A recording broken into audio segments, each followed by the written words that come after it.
Sardar Udham Singh was arrested, he said that 21 साल से बदला लेने की का इंतज़ार कर रहा हूँ. And as Ronnie sir had said, he got this idea exactly 21 years ago. So that's a strange coincidence.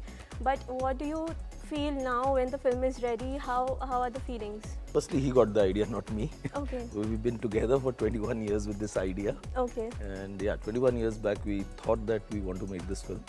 But Right. somehow I think the stars weren't aligning, and finally I think there had to be some kind of a parallel between his 21-year wait and our 21-year wait. Exactly. And now it's all come together. Yeah. So hopefully once the film is released, all the things come together in the place.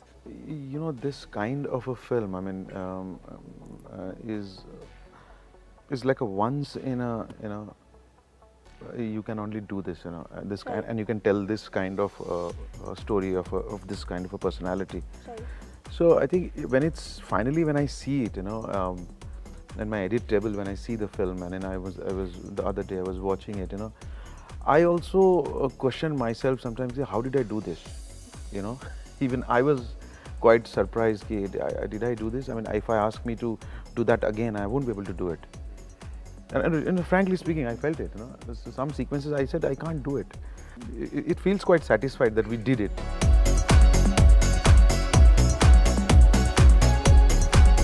Your contemporaries are doing romantic comedies, which is like the perpetual Bollywood flavor of the season always. But you have chosen Uri and Razi and now this film. So is it a conscious choice to go with, you know, patriotic films or serious films, or does it just come your way organically? I think, to be honest, what I feel is we are living in a time where every actor is right now trying to push their own boundaries with Right. every film that they're doing. Right. If you see any actor in today's time, they are doing things which they also want to be surprised with it. They also want to, they are always thinking of a surprise element for the audience, and Right. you know, keeping that in mind, even if it's a romantic comedy or whatever. But in my own personal journey, I tend to get attached to a film which really appeals to my heart, which affects me over here first as an audience. And once that happens, then I don't think too much in terms of, okay, this is better for my career graph, or this is how 2 + 2 will be equal to 4.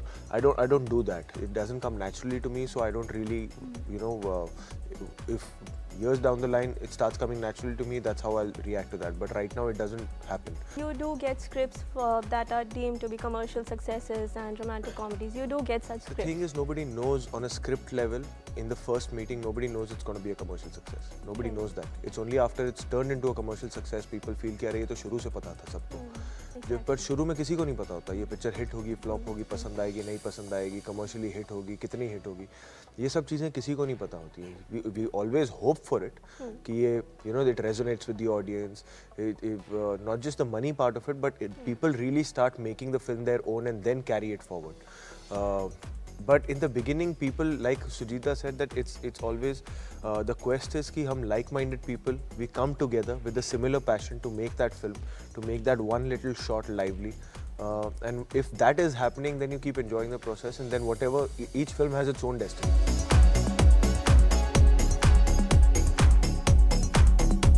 Since the last few years, we've been seeing a lot of patriotic films on heroes, on sports persons, and then there are a lot of mythological films in the making. So do you think that has become like the new, you know, mantra for Bollywood? It's nothing to do with films. That's a very strong mentality in India. What works, there are Yes, everyone follows copies it. of that. Exactly. So I don't know if you're from that generation. When the first PCO came, let's say in one big street there was one PCO, so everyone would go to that PCO to make a call. Yes. So that one PCO guy was making a lot of money. The next guy saw, oh, I should also. So by then in that one street there were 10 PCOs, Right. but people spending money was that same. So it got divided by 10. So that is what is going to happen with our films also, if everyone wants to make the same. Stories are stories. I mean, you know, Right. whether it's a fictional story or it's a true story, or based on a true story, or a sports person or biopic. See, they are all taken from a real life or a reflection from a society, what it's around. So I think if there is a story which is which touches you, and I think it's fine. I mean, whether it's a biopic in a surge going on, it's fine. It's okay as long as it is touching your conscience.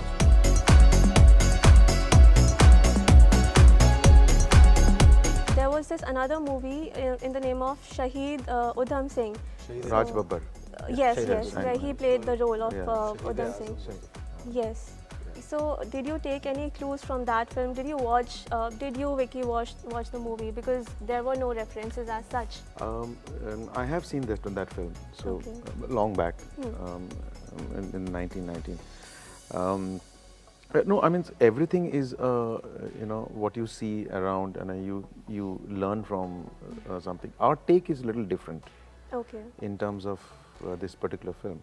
So ours was mostly the survivor stories from the Jallianwala Bagh, the survivors who have given their statements. Okay. It was from there, and from a different kind of a literature, and also some documents that's come out from the when he was in the prison in London. Okay. So, and also the other historians who have who know about him Right. have some idea where was he. So he was quite mysterious. So there is no particular document as such. Right. But so we have put together all dots and tried to create a story. It was actually my visit to Jallianwala Bagh that I mean, and also I wanted to make a Shaheed Bhagat Singh Okay. at some point, Okay. It's since my college days, since 91, 92. So I started working and thinking about this particular, not a movie, but just it was there inside me. So no, it nothing to do with the film or anything else. It was just pure that, as I wanted to do Bhagat Singh, and then I wanted to do Udham Singh. Okay. But finally, I've made a film actually for both in this one. Right. If you see, right? I think I have got my own way of getting how a Bhagat Singh should be. You will see it in this film, and of Okay. course how a Sardar Udham should be. You will see in this film.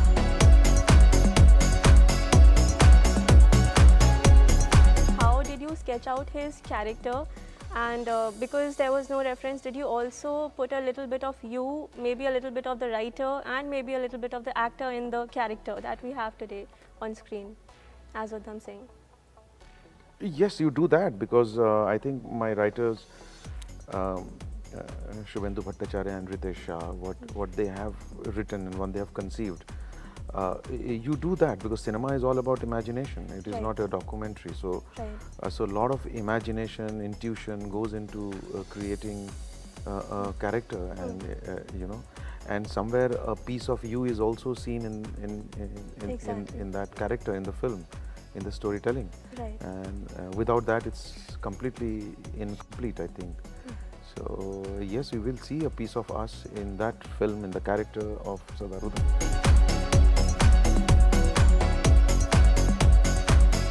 As an actor, Vicky, who did you draw your inspiration from? Because you did not know how he was like in person. I think the biggest tool when it comes to a process like this, it becomes your imagination.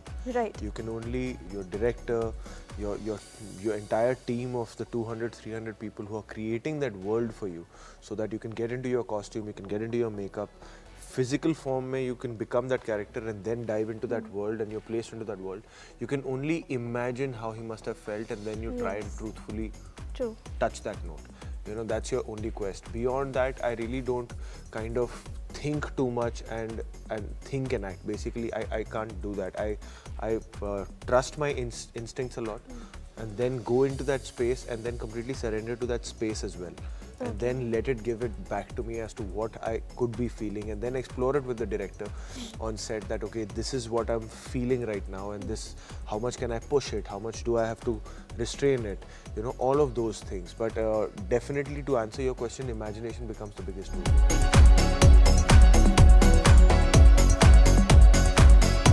Irfan Khan was your first choice for the movie. So why him? You've teamed up with him for Piku.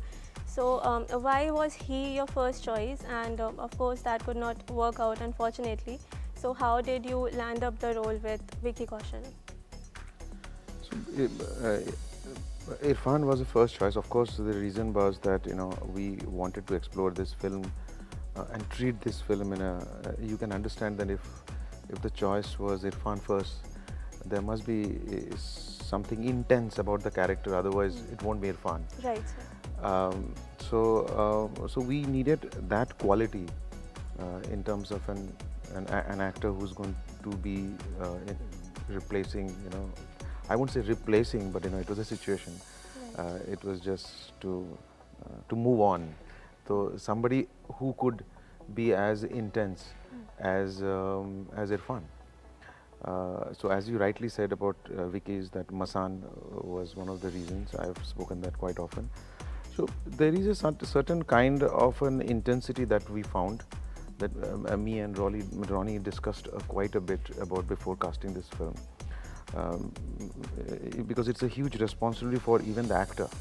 I mean, it's a responsibility for me, fine. I mean, as a director, it's a medium, but in front of the camera, I think it's going to be a huge responsibility for him too.